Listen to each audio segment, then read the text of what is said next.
time to hate, a time for war, and a time for peace. A time to go to Walmart, and a time to pick up socks. A time to type a report on your computer, and a time to feel like throwing it right through the window. And I hear amen to that. Okay, let's picture a businessman in his office in Manhattan looking out that big plate glass window at the city. Think of a young child, maybe in one of your communities, playing ball in the yard. And what about a mom who's hanging up laundry? Can you believe that all of those people have something very much in common with all of us seated here today? And that is that we are all made equal by one reality, the amount of time that we have to spend a single day in our life. Can you put your hands over your heart right now? Let's pretend. Thump, thump. Here, thump, thump. You know, no matter where we are, no matter what we're doing, our heart continues on its steady beat, marking the seconds, the minutes, the hours, the days, the years, the decades of our life. And as you move forward through the time of your life, I hope that you will be planning to have the time of your life. But before we look forward to that, I want to go way, way back. Imagine that you're a young child and you are racing toward a busy intersection when a responsible adult in your life sees this, panics, and yells, can we all say it together? Stop! Stop. Right? Stop! Well, you know, sometimes to have the time of our life, we have to do the same thing as what that adult probably lectured us to do. We have to stop, look, and listen. And I think any of you in this room who, like me, are blessed enough to have reached middle age would realize that at some point in our life, time seems to accelerate at warp speed, like Star Wars. Yes. And we have to stop and evaluate the path that we're on and make sure that it's the right path. In my hometown of Shreveport, Louisiana, we have the American Rose Center. And if you were to be visiting the American Rose Center and traveling down one of the little windy paths between the beautiful roses, you would come upon a big red stop sign that says, "Stop and smell the roses." And today, I would like us to do exactly that, not just figuratively, but literally. And I've enlisted some volunteers to come forward, and we have some beautiful roses that are going out to your table. And I want you to pass it around that table and take a good whiff of that wonderful, wonderful scent. And I want to make sure, where were our birthday girls? Weren't there two? Two birthday girls. I want to make sure that you get a rose to keep. Because we're all out there trying to make ends meet and working very hard. And I know that in a room like this, packed with people who give so much, I think we do have to concentrate and make sure our life is in balance, or isn't it true that someday we won't have anything left to give if our life is not in balance? So what I'm going to ask you right now to do is think about what is one thing in your, not your work life, but what is one thing in your personal life that you would like to do that you have not done yet, but you would like to do that while you're still walking on this great earth. Think about what might that be. And if you are bold enough, poke your neighbor, go like this, poke your neighbor at your table and share that one thing with them. I'm just going to give you a minute or two to do that. What is that one thing that you really like to do?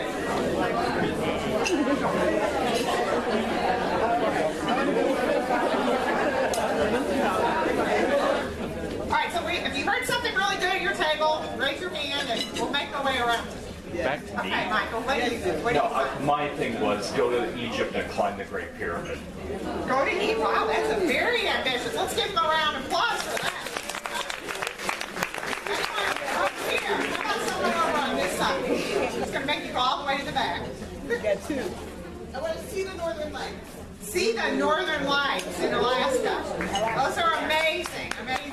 Okay, yes, you can just shout out. I'll repeat it. Okay, I would like to run an ultra marathon. An ultra marathon? Now, what is that? Yes, 50 miles. Oh my goodness!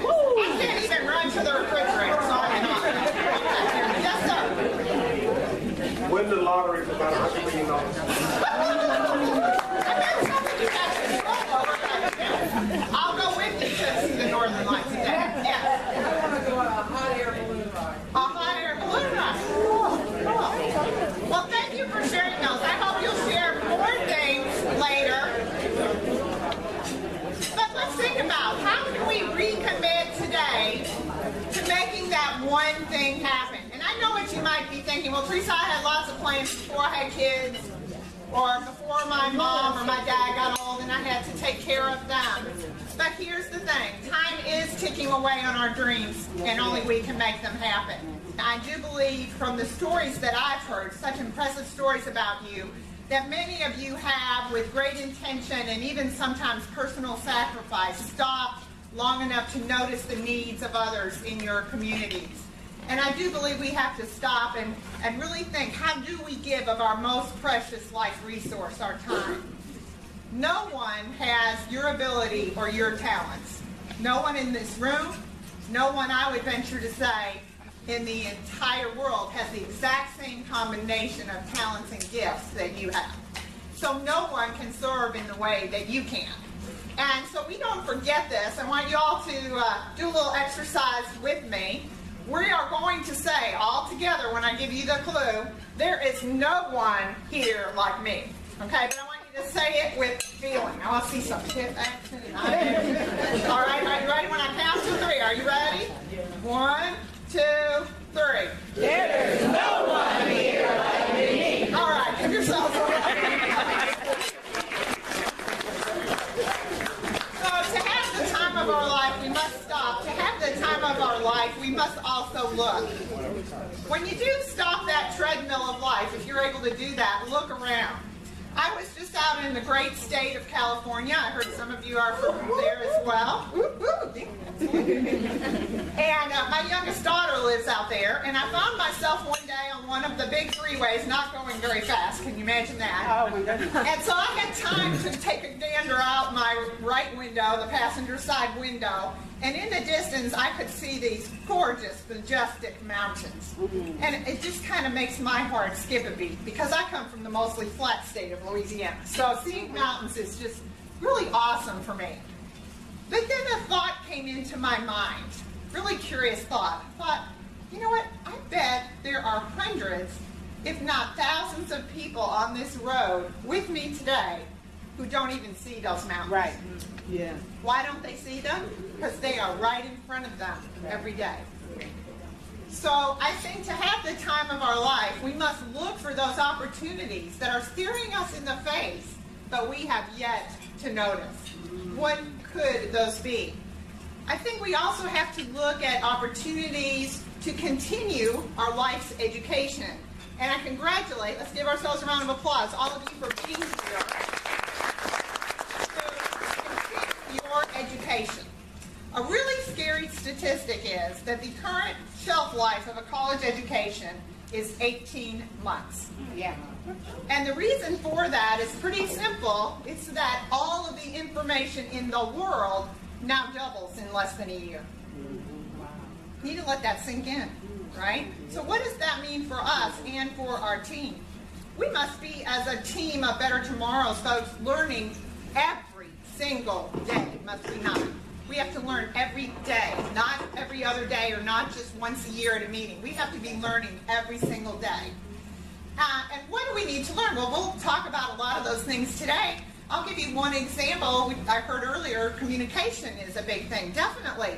You know, is it true that the means of today's new generation, new folks in the workforce, new customers, residents that you deal with, have a totally different communication method than what some of us grew up with? Very Completely and totally different. So we need to learn about these things and then adapt to them.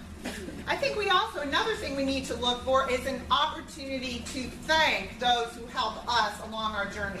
Right. So maybe right now you can give a point and a shout out to someone here who you really appreciate, who's helped you out. I'm going to give you a second to do that. Just give a point.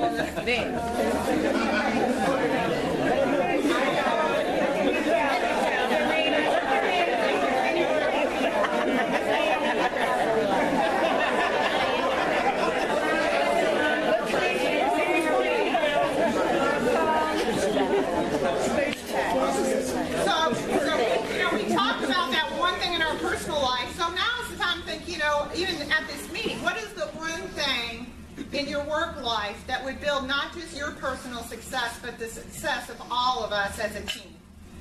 You know, to look, you have to have vision. And most successful people in the world share that common thread. They have a vision of where they want to be. And I even heard earlier today, a vision for 10 years. Absolutely, that's awesome. You know, no one can have that vision for you, but is it true that a lot of people will try and stand in the way of your vision? You better know it. Absolutely. So we have to refuse to let the cynicism of our world cloud that vision. I'm going to give you an example. I would not be standing here today as a speaker if I had listened to all the people like, girl, don't quit that day job. Right?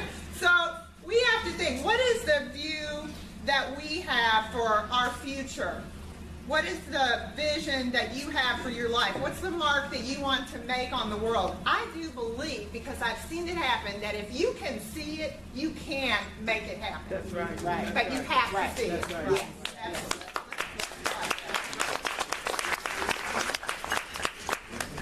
I love the name of your organization, Better Tomorrows.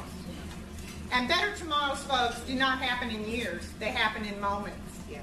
Every moment your heart beats, it calls you to action, doesn't it? Yes. 80,000 heartbeats in 24 hours. And as the song told us, 525,600 minutes will make up the next year. Yes. So I believe the difference for you in your life is how you choose to use the time marked by those heartbeats. Wow. Can you put your hand over your heart again? Let's just feel it for a second. Stop, look, and listen.